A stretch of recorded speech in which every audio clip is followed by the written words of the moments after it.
Trail cameras have been around for a while, but they keep getting better and better in their quality of the videos and pictures that they can take, and also in the price that keeps dropping as the technology gets better and better. Trail cameras are rather simple.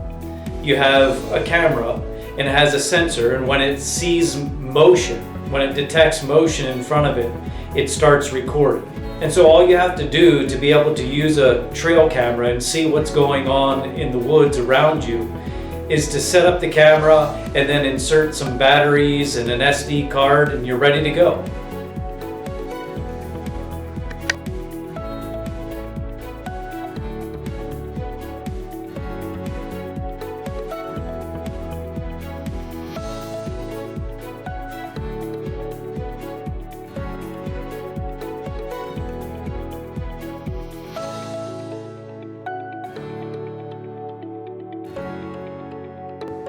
I found that the best places to set up my trail cameras are in places where you can see deer trails or other wildlife trails. Much like us, wildlife are creatures of habit, and so they often will travel the exact same path every single day.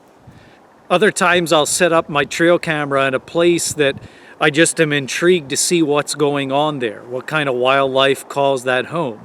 And so it may be a special place in a swamp or the woods that I want to know what kind of wildlife, what kind of deer especially are using that area, and so I'll set up a trail camera. The great thing about trail cameras is that as long as you have batteries in it and you have the SD card and it's working properly, anything that crosses the path of that sensor that starts to record the movement and motion, the animals that are moving by that camera, well, you know exactly what's using that spot all of the time.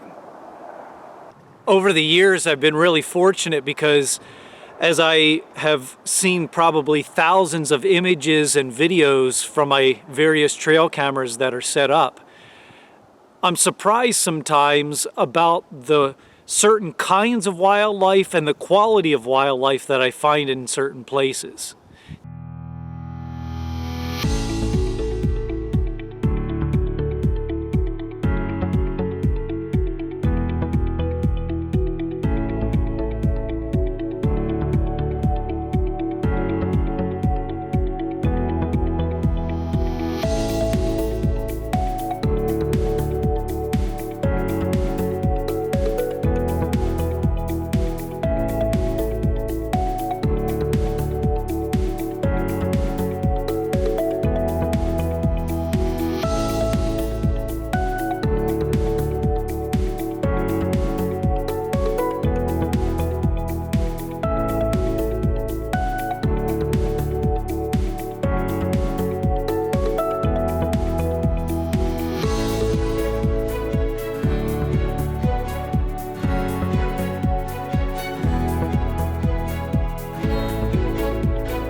course, trail cameras have their limitations too. You can only see a certain segment, the tiny little area in front of your camera and what's going on there. That's all that you can record.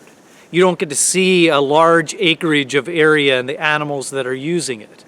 And though the technology has gotten better over time, there's still a delay in the trigger speed at which that camera starts recording. And so if you have a deer or a bear or some other kind of wildlife that's running really fast, you may only catch the tail end of that, or you may not even catch it at all.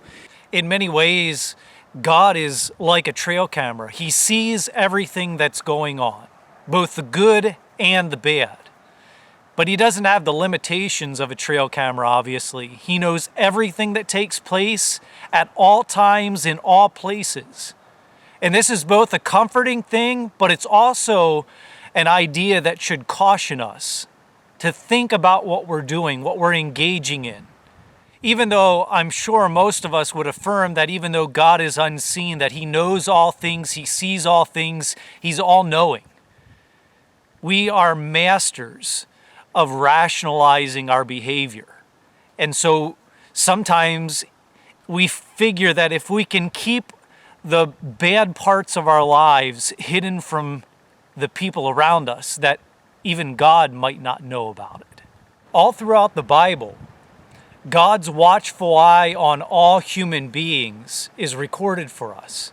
But probably the most succinct statements about God's all-knowing ability to watch over us, to know our deeds, both good and bad, is found in the book of Proverbs. That book that has little sayings with powerful words in succinct fashion that summarize the wisdom of who God is and who we are. Proverbs 5:21 is a great example that describes God's all-knowing nature. It says, "For a man's ways are in full view of the Lord, and he examines all his paths." And we see a similar statement in Proverbs 15, verse 3. And this is what it says. "The eyes of the Lord are everywhere, keeping watch on the wicked and the good." I believe that these two proverbs speak for themselves. There's not a lot to unpack here except the acknowledgement that God knows what's going on. God not only knows our actions, but he also knows what goes on in our minds. What is unseen to so many people is absolutely seen by God. What we think that is completely hidden from others, God can see through. And this is both an encouragement and a word of caution. We're encouraged because we're reminded that God will never leave us nor forsake us. He's there in all aspects of our lives. But it's a word of caution too, because it's a reminder that we will all give an account for the things that we do and don't do, for the things that we say and don't say.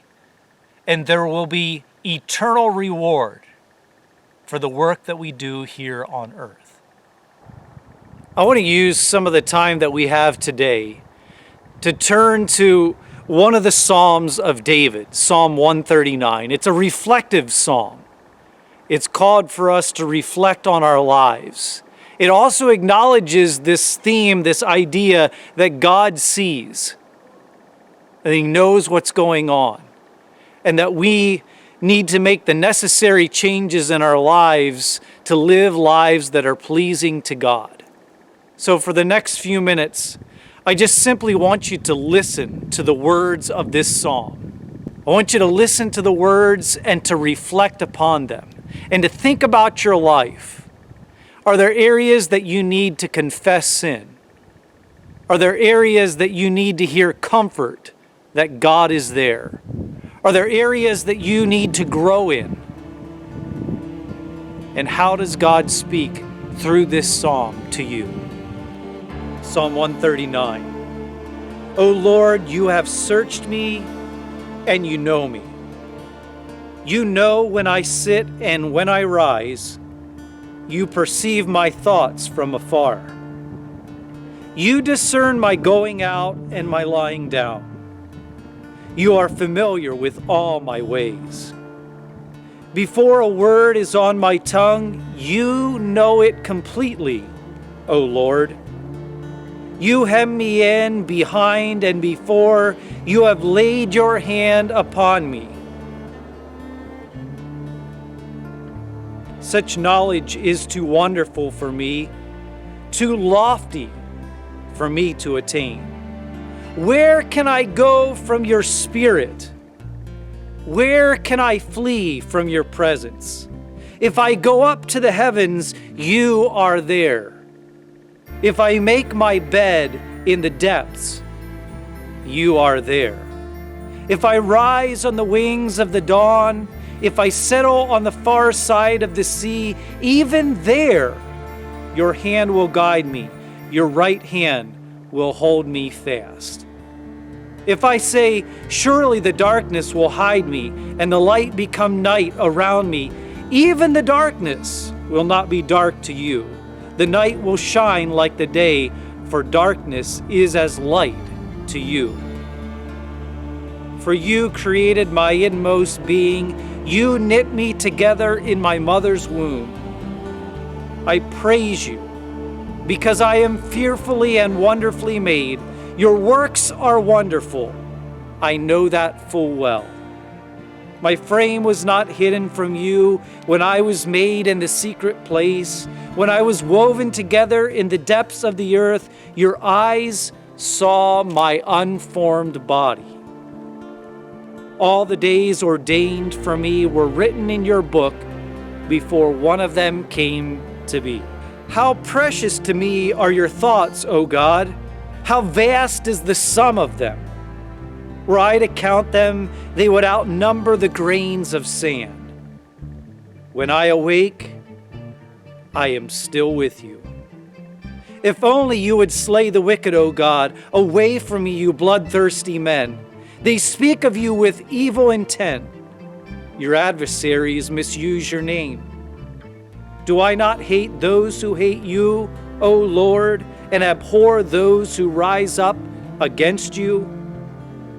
I have nothing but hatred for them. I count them my enemies. Search me, O God, and know my heart. Test me and know my anxious thoughts. See if there is any offensive way in me, and lead me in the way everlasting.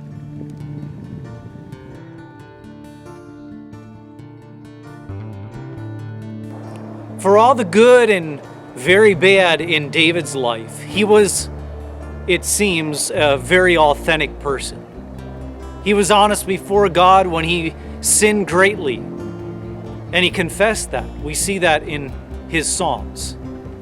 We also see that he worshiped God with all of his heart because he recognized that God was present everywhere, that he saw everything, and that ultimately we would be held accountable for our actions, for our words, for our very lives, the gift that God has given to us.